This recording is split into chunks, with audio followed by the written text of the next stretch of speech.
Gachibowli prism పబ్లో కాల్పుల కేసులో కీలక అంశాలు వెలుగు చూస్తున్నాయి. నిందితుడు బత్తుల ప్రభాకర్ నుంచి 3 తుపాకులను పోలీసులు స్వాధీనం చేసుకున్నారు.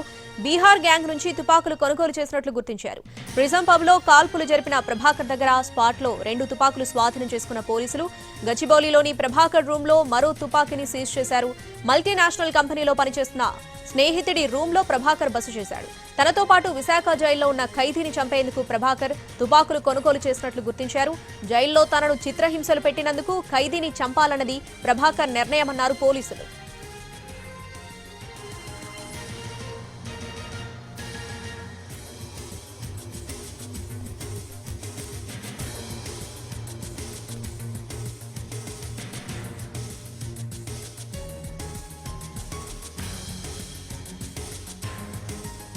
గచ్చిబౌలి ప్రిజం పబ్లో కాల్పుల కేసులో కీలక అంశాలు వెలుగు చూస్తున్నాయి. నిందితుడు బత్తుల ప్రభాకర్ నుంచి 3 తుపాకులను పోలీసులు స్వాధీనం చేసుకున్నారు.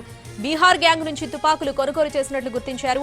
ప్రిజం పబ్లో కాల్పులు జరిపిన ప్రభాకర్ దగ్గర స్పాట్లో 2 తుపాకులు స్వాధీనం చేసుకున్న పోలీసులు గచ్చిబౌలిలోని ప్రభాకర్ రూమ్లో మరో తుపాకీ సీజ్ చేశారు. మల్టీనేషనల్ కంపెనీలో పనిచేస్తున్న స్నేహితుడి రూమ్లో ప్రభాకర్ బస చేశాడు. తనతో పాటు విశాఖ జైల్లో ఉన్న ఖైదీని చంపేందుకు ప్రభాకర్ తుపాకులు కొనుగోలు చేసినట్లు గుర్తించారు. జైల్లో తనను చిత్రహింసలు పెట్టినందుకు ఖైదీని చంపాలన్నది ప్రభాకర్ నిర్ణయమన్నారు పోలీసులు.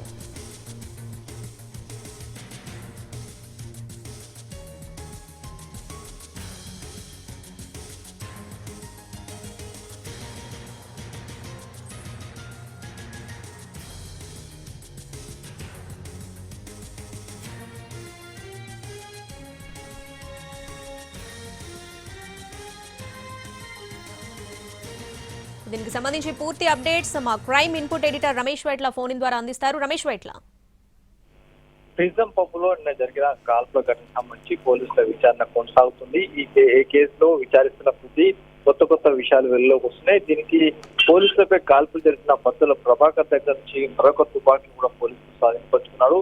ఇప్పటి వరకు 3 తుపాకులతో పాటు లైవ్ రౌండ్స్ ను కూడా అధికారులు స్వాధీనపరుచుకున్నారు. అయితే ఇది ఏదైతే వైజాగ్ లో తన జైల్లో ఉన్న సమయంలో తోటి ఖైదీ తనని ఇబ్బంది పెట్టాడని చెప్పి అతన్ని చంపేందుకే ఈ తుపాకు కొనుగోలు చేసినట్టు అటు చెప్పడం జరిగింది. దీనికి సంబంధించి హైదరాబాద్ లోని తన మిత్రుడు అంటే ఎంఎన్సీ మల్టీనేషనల్ కంపెనీలో పనిచేస్తున్న తన మిత్రుల దగ్గర బస చేసి అతని కోసం నేను గాలిస్తున్నానని చెప్పడం జరిగింది. అయితే ఈ నేపథ్యంలో పోలీసులు వచ్చి తనను పట్టుకునే ప్రయత్నం చేస్తే వాళ్ళని కాల్పులు జరిపి అక్కడి నుంచి పారిపోయే ప్రయత్నం చేశాను. ఈ నేపథ్యంలోనే అక్కడి నుంచి పారిపోతున్న తనను పట్టుకున్నారని చెప్పి కూడా అటు బత్తుల ప్రభాకర్ చెప్పడం జరిగింది. అయితే బత్తుల ప్రభాకర్ దగ్గర నుంచి నిన్న ప్రిజం పబ్ లో దాడి చేసిన వెంటనే అతన్ని దగ్గర నుంచి 2 తుపాకులు స్వాధీనపరుచుకున్న పోలీసులు అతన్ని ఉంటున్న గదిలో సోదాలు చేసినప్పుడు మరొక తుపాకీని స్వాధీనపరుచుకున్నారు. మొత్తం 3 తుపాకులతో పాటు బుల్లెట్స్ కూడా స్వాధీనపరుచుకున్నట్లు అధికారులు చెప్తున్నారు. దీనికి సంబంధించి మరింత సమాచారం కూడా పోలీసులు మరికాసేపట్లో మీడియా ముందు వెల్లడించే అవకాశం ఉంది.